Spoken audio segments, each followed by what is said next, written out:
Hi guys, and welcome to this another video in our MaffsGuru.com series for the year 12 maths. Lovely seeing you. Now, obviously I'm about to kick into the learning, but if you are new to this channel and watching it on YouTube, then do me a favor, subscribe and click like and the little bell notification.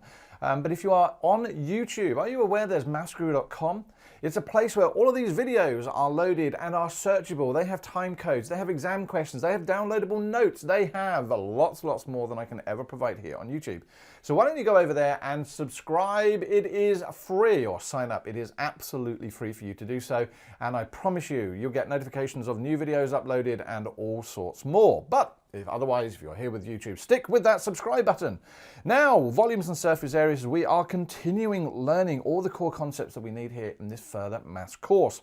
And by the end, what do you know about volumes and surface areas for all of the key shapes which are being shown above? Cylinders, pyramids, spheres, cones, composite shapes, and cuboids. Now, a lot of this series has been fascinating subjects of geometry and measurement. We've done Pythag, we've done lines and parallel lines, we've done triangles and polygons and all those exciting stuff. And we've covered a lot of ground, but a lot of people sort of say to me, well, how is any of this stuff really useful? Well, DIY, if ever you do DIY, then I promise you, you are going to need that 3, 4, 5 stuff from Pythagoras theorem. And builders use that to make sure that, that walls are square, that floors are square, and all sorts of stuff. They use Pythagoras theorem every single day by using a 3, 4, 5 triangle. And there's an example of some dude who is absolutely using 3, 4, 5 to make sure that his wall joists and the fixings and whatever else are square. Now, I don't know about you, but I've just moved into a new house. I don't know that you'd have moved into a new house. Maybe you have 18 years of age. That would be a bit weird. But walls have surface areas. And you have to know how big the walls are to know how much paint you are going to need to buy to actually paint the stuff. You don't just walk into Bunnings or anywhere, home base or wherever you are in the world, and just buy 15 pots of paint on the off chance of buying painting a small wall. It doesn't make any sense. What about if you're doing some landscaping? You want to know the volume of stones you need to buy. Just about to do that to my garden, about to make it fill with stones, but I don't want to order tons and tons of stones because that's going to cost me a fortune if I don't need tons and tons of stones. So I need to know what the volume is here. Now we're going to have a fairly quick run through all of the major shapes with lots of worked examples provided by Cambridge, the fabulous publishers who've allowed me to use their examples. Video feels like it's going to be quite lengthy, but because of the worked examples. But again, if you are on MaffsGuru.com, you can just keep jumping through the theory, go to the worked examples, do what you need to do. Not so easy, sadly, here on YouTube. So, prism. What is a prism? That's a really important shape because when we have a prism, finding the volume of these things is actually really simple. Lots of formulas, but the formulas are pretty much the same idea. So what is a prism? Well, as the dictionary states there, it's a solid geometric figure whose two ends are similar. Now that's really important. For a prism, two of the ends must be similar, as in exactly the same. And there are parallel lines which connect those two faces together. Brilliant. Here are some brilliant examples. All right, so prisms, let's just check that. We've got to have two faces the same, where the rest are connected by parallel lines. Let's imagine that this is our front, and we would know that the back of that shape is also similar, as in the same. And what do we notice about the lines that are connecting them? They are parallel. They go straight back. They don't meet. They're never going to meet. They go straight back. What about this shape here, a cylinder? Well, let's see whether we can find two sides that are similar. Well, in that situation, the top and the bottom are similar. They're both circles. And what do we notice? Parallel lines. And again, we got the top here, and we would imagine the bottom would be the same, connected by parallel lines. What about this? I think of it as a bit of a Toblerone box because I love chocolate. And again, yeah, there is my front, there is my back. Those shapes are exactly the same, and these lines connecting them are parallel. So that's going to be really useful to help us to shortcut finding the volume of some of these shapes. And as I say here, the volume of any prism is given by the area of cross-section times by the height. Now, I always say that height is a bit of a relative term. Okay, so here is a shape, and look at it. What is the height of this shape at this moment in time? And I'm fairly sure everyone will be going, well, obviously it's this. What about now? Just changed it. What about height this, yeah? What about if I change it again? You can barely see it. What about if I turn it that way around? What's the height now? Yep, all sorts of issues with heights. So height is relative to the shape, yeah? I don't think of it necessarily that way, but let's have a look at some examples here again. Let's go back to this area of cross-section. Now what that's really saying is the area of one of those ends that are the same. That's my cross-section. So here I might find the area of this. Here I'd be looking for the area of that. Here I might be looking for the area of this, because again, remember the front and back of those prisms are the same. And in this situation, the area of cross-section would have to be those triangles, because they're the only things that are the same in those shapes. So now we're making life much, much easier for ourselves, because we can find the area of cross-section really easily. We know that this is a square, so the area of that is just base times height. We know here that's the area of a circle, which is pi r squared. Again here, area of a rectangle, base times height. What about this? Area of a triangle, half base times height. The only thing we need to then do is multiply it by the height. Now in this situation, I'm going to change that to the length of one of the parallel lines that connect them. That probably makes more sense. So this length here and this length here, and what would we have? That length there and that length there. So that's the trick to these questions. Making sure that you get the units of volume correct is really important as well. Floaty threes, as we say here in the notes, which are all downloadable from MaffsGuru.com. Millimeters cubed, centimeters cubed, meters cubed. The floaty three talks about my volume, all right? Volume is a physical space. Now, as I say here, so lucky to be able to use the worked examples from the Cambridge Further Maths textbook, units 3 and 4. Thank you, Cambridge, for allowing me to do that. Textbook series is amazing, and no, they are not paying me to be able to use these or to sort of rave about their book. I just think it's a really, really good book. So, find the volume of a cylinder whose radius is 3, height is 4, and make that correct to do decimal places. So 2 decimal places is telling me I'm going to have to use my calculator. But the first thing I'm going to do is draw a cylinder. Now, my drawing doesn't have to be awesome. You know, this is not a visual studio or a studio arts course. So there is my cylinder. Let's write on the important information. We have a radius of 3.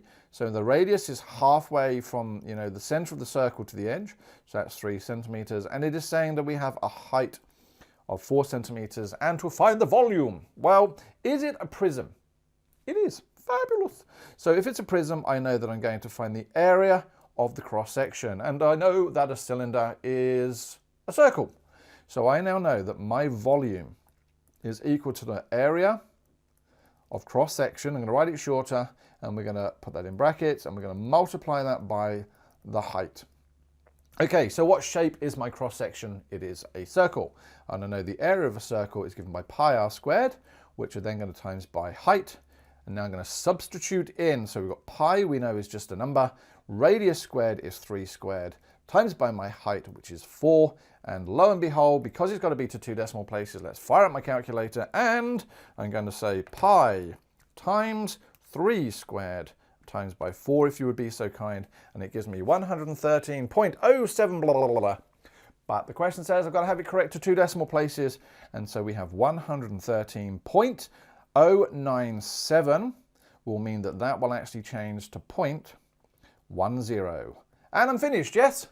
No, because you have to give your units. And it is centimeters, and because it's volume, it is centimeters cubed. There we go. So there's an example of using, you know, the area of cross-section. So what about, you know, all those common formulas? Well, we've just said here is my cylinder.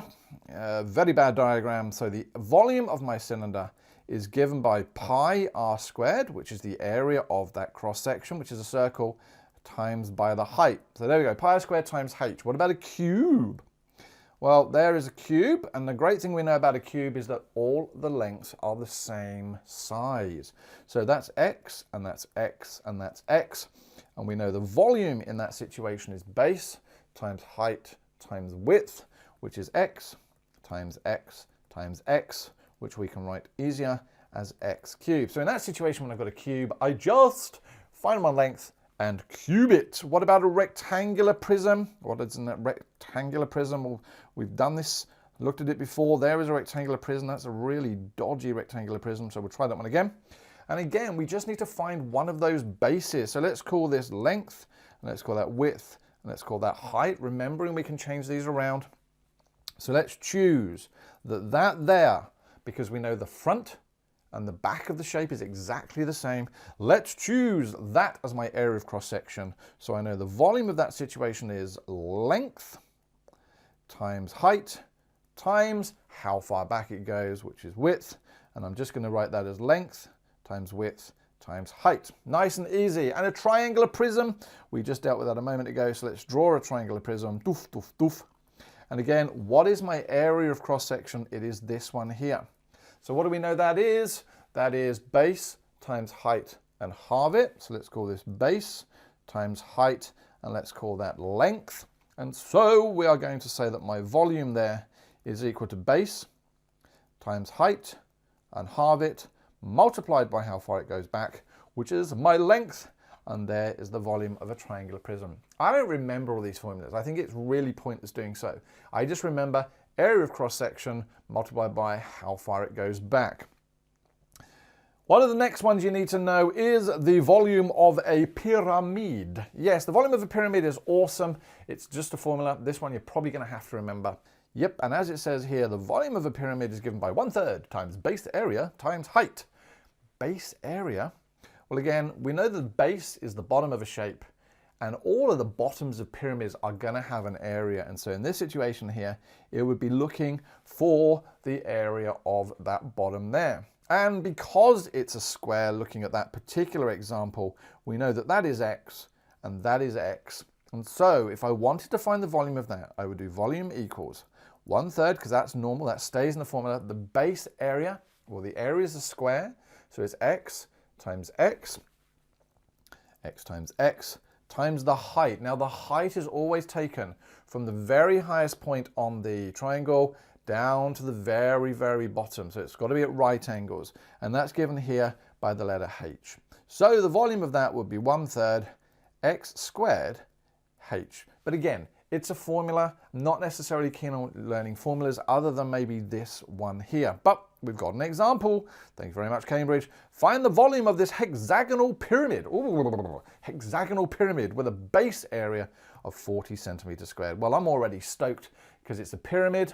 I know what the formula of a pyramid, the formula of a pyramid, the volume of a pyramid is 1/3 times base area times by height. Now I'm going to write BA for base area, not British Airways. And so, does it give me my base area? Well, it does. It tells me the base area is 40 centimeters squared. So it tells me the area of all this base here is 40 centimeters squared. So I can just write in there 40. Thank you very much. Do I know the height? Do I know the height? Well, yes, it gave me the height in the question of 20 centimeters. It's also in my diagram. So times 20 and give the answer correct to 1 decimal place is basically screaming at me to use my calculator. So let's do that. So 1/3 using my fraction button times 40 times 20, if you'd be so kind, is 266.66667. Interesting. So what is my volume of this shape? Correct to 1 decimal place. Well, we can do that. So it's going to be 266.7. So 266.7. I finished my question. Yes, make that point a little bit more obvious. Nope, because I need my units. It was given in centimeters, and volume is a floaty 3. Another example from Cambridge. They are so helpful. Find the volume of this square-based pyramid. Now, square-based pyramid, we like the word square. It's going to give me a hint to finding out the base area, because what do you notice? They don't give me the base area in this question. But what they are telling me is that it's square. Each edge of that square is 10 centimeters, and there's a height of 27 centimeters. So once again, I'm going to write that my volume is 1/3 base area times height. So 1/3 times, do I know my base area? Well, this is my base. They've told me it's a square, and I know it's 10 by 10. So base 10 times 10 is 100. Yeah, 100. So times that by 100. And do they give me my height? They do, which was 27. Now notice they don't say to any level of decimal places. So let's see what the value of my answer comes out with. So 1/3, if you will, please multiply by 100 and multiply that by 27. And it just comes out with a really nice whole number answer. They're not always going to do that. But in this situation, it did. So 900 is what my calculator said. End of my answer. Nope. Because what were my units? They were centimeters. And again, with a floaty 3 because we were trying to find my volume. Next example, or next thing you need to know about is a volume of a cone, and OMG. Another formula. Again, this one probably should be written in a summary book or committed to memory if you don't get to use the summary book. But as we say here, the volume is given by 1/3 times pi r squared times h. Hold on a moment. That is absolutely exactly the same as, oh, let's not write in highlighter, let's change my pen. That's exactly the same as 1/3 times base area times height. Now again, I don't know why we do this in maths. Why can't we just write the same thing? Because if we look at the base area of this thing here, it's a circle. And what is the area of a circle? It's pi r squared. And what do we see here? Pi r squared times h. So it's exactly the same formula as we've had before. So yay, good news! For a cone, I don't have to remember a new formula. I've got the old one. And then we get to the exciting ones now. Guys, I have to be honest with you, I never remember these. I don't know why my brain just fritzes when it says the volume of a sphere and the surface area of a sphere. So these are ones to absolutely commit to memory. We've got volume of a sphere, and that's a circle, like a football, is 4/3 times pi times r cubed. And the surface area of a sphere is 4 times pi times r squared. Don't know why, really don't know why, but again, not going to go into why. Not going to work out where those formulas came from, don't care enough. But we are going to use them now. So example 4, find the volume of a sphere with a radius 4. So as I always tend to do, I draw the sphere, yep, and I draw on there my radius, which is 4 centimeters, and a cone with radius 4 centimeters. Well, let's do the sphere first. So the volume of a sphere gives me volume is equal to 4/3 times pi times r cubed. So actually, when I've got a sphere, I only need to know the radius. Result. So does the question give me the radius of the sphere? Yes, it does. It tells me that it's 4 centimeters. Highlight the 4, MaffsGuru. And so I get 4/3 times pi times the radius, which is 4 and cubed, equals, fire up my calculator, and let's see what we get. So 4/3 times pi, which is my button there, times 4 to the floaty 3, which gives me 268.08. Now, and interestingly with this one here, they don't give me a level or a degree of accuracy. I always tend to do it to 2 decimal places if they don't tell me what it is. So 268.08, and my units were centimeters, and the floaty 3 for my volume. And then it says the volume of a cone. Well, we know what a cone is. We've just dealt with that. We know that if we have a cone, there is my cone, thank you very much. We know the base is a circle. The cone has the radius of 4 centimeters, and it has a height of 10. And so we're not going to be tricked by this. Volume is 1/3 times base area times height, which gives me 1/3 times, well, my base is a circle, and the area of a circle is pi times radius squared times height, which gives me 1/3 times pi. What was my radius? 4 squared times my height, which was 10. And so firing up my calculator, we can work this out. Thank you very much, calculator. So 1/3 times pi times 4 squared times 10. And that gives me 167.55 to 2 decimal places.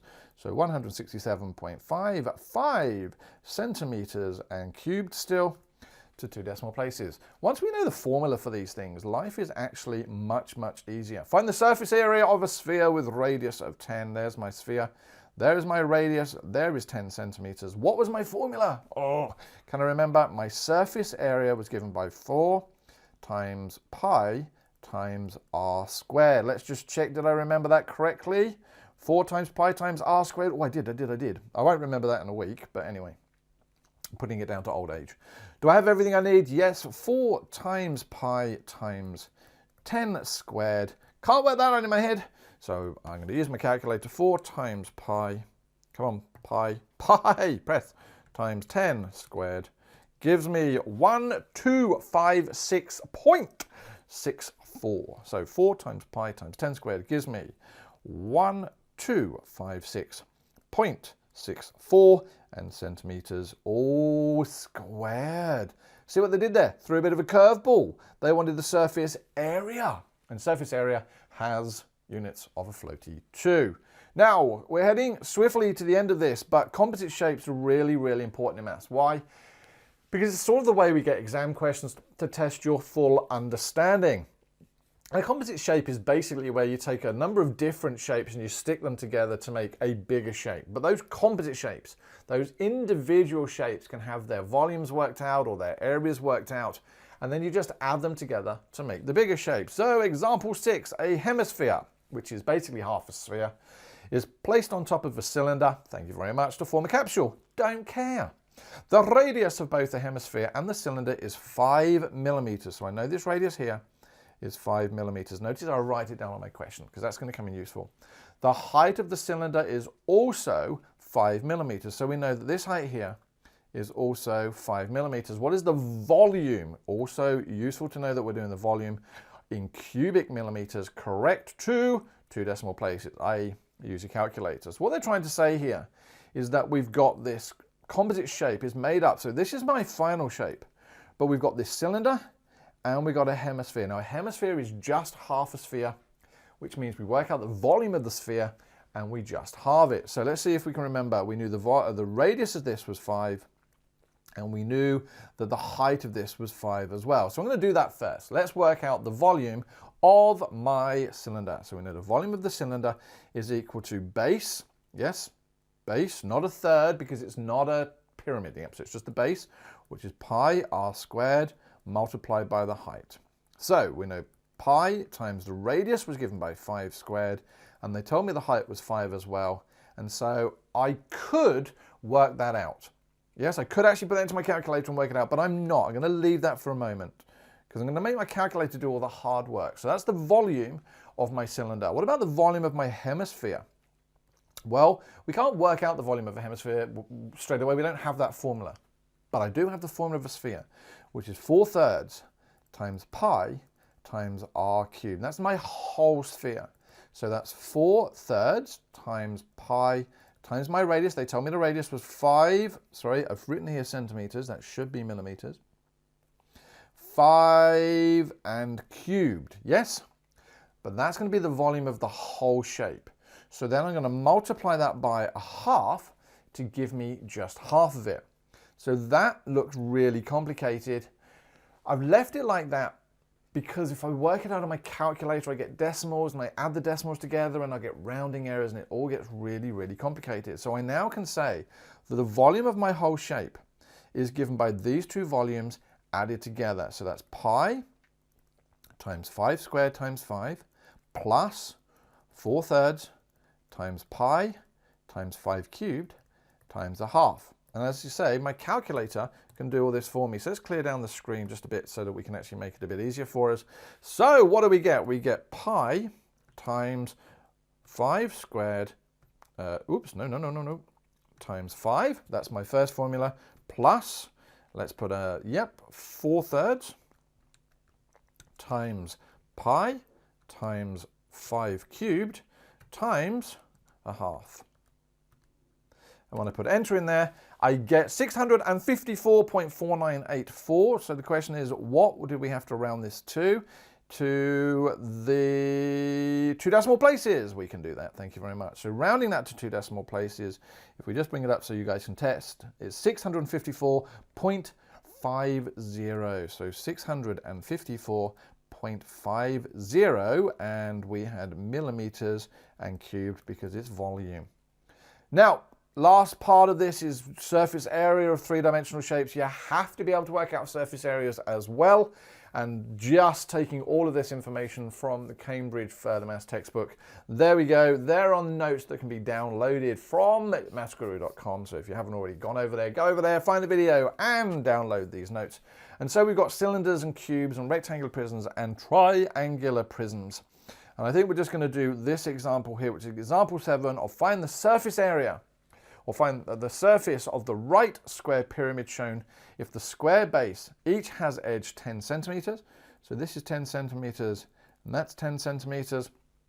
And the isosceles triangles each have a height of 15 centimeters. Now what they're trying to do there is trick you and say that actually that length there is 15 centimeters. Now why is this important to us?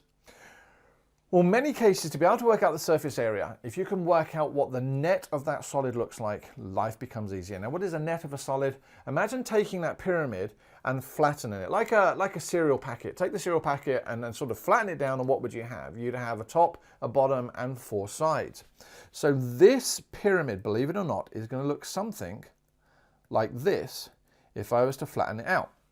Now, why is this important to me? Because what I know is I've got the base here, which I can work out the area of. And I have 4 identical triangles, which is that as well. Now, what do we need to work out the surface area or the area of any sort of shape? Then for a square, we need the base. So we know the base. And actually, as it tells me, we've got here that the base has an edge of 10 centimeters. So that's 10 by 10. So automatically, I'm good. I can work out the area of there. What about a triangle? I've got this triangle. Well, do I know the base length of the triangle? Absolutely, because I know the base length has to be this length here, which is 10 centimeters. Do I know the height of a triangle? Oh, I do. It's 15 centimeters. And to work out the area of a triangle, I do base times height and halve it. And so I've got all the information that I need. Thank you very much. So let me see. We've got the area then. So my surface area is given by the area of this square, which is 10 times 10, plus the area of a triangle, which we know is a half, times base, times height. But how many triangles are there? There are 4 of them. So we then need to multiply that by 4. And because I've got a calculator, we can put that straight in. So 10 times 10, plus, if you will, let's put some brackets in so we know 1/2, multiplied by 10, multiplied by 15, close the brackets. That's for 1 triangle, and times that by 4 for the 4 triangles gives us 400. Yes, so there we go. So 400, and don't forget the units, which is centimeters and floaty 3. Yes? No, it's not a volume, it's a surface area. And when we have an area, if you remember, it's always a floaty 2. And ladies and gentlemen, I think we're pretty much done. We are, in fact, now yes, this is an almost half an hour video, and my apologies for that, but there was a lot of stuff in here to go through. So thanks very much for watching. Wow, look, I'm still scrolling, trying to get to the top. This video on volumes and surface areas for the further maths course. Really good to see you. If you haven't already done so, subscribe, click like and the little bell notification. And if you're on MaffsGuru.com, then download the notes and do all of that funky stuff. Have a great day. I look forward to seeing you in our next video. Take care. Bye-bye.